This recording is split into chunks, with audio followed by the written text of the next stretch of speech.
Hi అండి అందరికీ welcome back to కొత్త రుచులు. ఈరోజు మన వీడియోలో సగ్గుబియ్యం పెసరపప్పు కాంబినేషన్లో 10 నిమిషాల్లో చేసుకునే సూపర్ టేస్టీ స్వీట్ రెసిపీ చూపించబోతున్నాను. మండే ఎండల్లో ఒంటికి చలువ చేసే సగ్గుబియ్యం పెసరపప్పు కాంబినేషన్లో పాలు అస్సలు వాడకుండా చేసుకునే స్వీట్ చాలా రుచిగా ఉండటంతో పాటుగా తక్షణ శక్తిని అందించి నీరసాన్ని పోగొడుతుంది.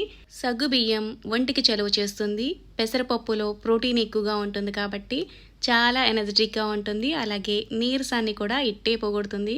చిన్నపిల్లల దగ్గర నుంచి పెద్ద వయసు వాళ్ళ వరకు అందరూ చిన్న గిన్నెడు తిన్నా చాలు చాలా ఎనర్జెటిక్గా ఉంటారు. ఇప్పుడు ఈ స్వీట్ ఎలా తయారు చేసుకోవాలో చూద్దాం రండి. కుక్కర్లోకి ఒక కప్పు నిండుగా పెసరపప్పుని తీసుకుని సన్నటి సెగ మీద పెసరపప్పుని మాడకుండా దోరగా వేయించుకోవాలి. స్వీట్ తయారు చేసుకోవడానికి ముందుగా ఇలా పెసరపప్పుని వేయించుకోవడం వల్ల స్వీట్కి మంచి కమ్మదనం వస్తుంది. ఇలా వేయించుకుంటే సరిపోతుంది. ఇప్పుడు ఇలా వేయించుకున్న పెసరపప్పుని 1-2 సార్లు నీట్గా క్లీన్ చేసుకుని ఏ కప్పుతో అయితే పెసరపప్పుని తీసుకున్నామో అదే కప్పుతో కప్పు నిండుగా సగ్గుబియ్యాన్ని తీసుకోవాలి. ఇక్కడ సన్నపాటి సగ్గుబియ్యాన్ని తీసుకుంటున్నాను. మీరు కావాలనుకుంటే కొంచెం మందంగా ఉండే సగ్గుబియ్యాన్ని కూడా తీసుకోవచ్చు. కప్పు పెసరపప్పు, కప్పు సగ్గుబియ్యం మొత్తం 2 కప్పులకు గాను 4 కప్పుల వరకు నీళ్లు వేసుకోవాలి.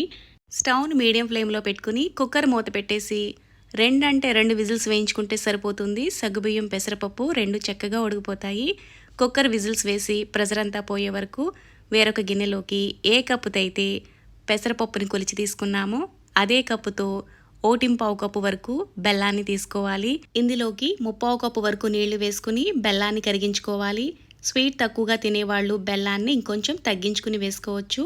ఇక్కడ బెల్లం ఎలాంటి పాకం రావాల్సిన అవసరం లేదు. బెల్లం అంతా కరిగితే సరిపోతుంది. ఇలా కరిగించుకున్న బెల్లం పాకాన్ని కాసేపు పక్కన పెట్టుకుందాం. ఈలోగా కడాయిలోకి కొద్దిగా నెయ్యి వేసుకుని ఇందులోకి మీకు ఇష్టమైన డ్రై ఫ్రూట్స్ని దోరగా వేయించుకోవాలి. ఇక్కడ జీడిపప్పు పలుకులను అయితే వేసుకున్నాను. ఇవి కొంచెం వేగిన తర్వాత కిస్మిస్లను కూడా వేసుకుని సన్నటి సెగ మీద దోరగా వేయించుకుని తీసుకోవాలి. ఇక్కడ కుక్కర్లో 2 విజిల్స్ వేసిన తర్వాత ప్రెషర్ అంతా పోయాక మూత తీసుకుని చూసుకుంటే ఇలా చక్కగా సగ్గుబియ్యం పెసరపప్పు ఈ 2 చక్కగా ఉడికిపోయాయి. 10 నిమిషాల్లో ఈ స్వీట్ని ఎవరైనా చాలా ఈజీగా తయారు చేసుకోవచ్చు.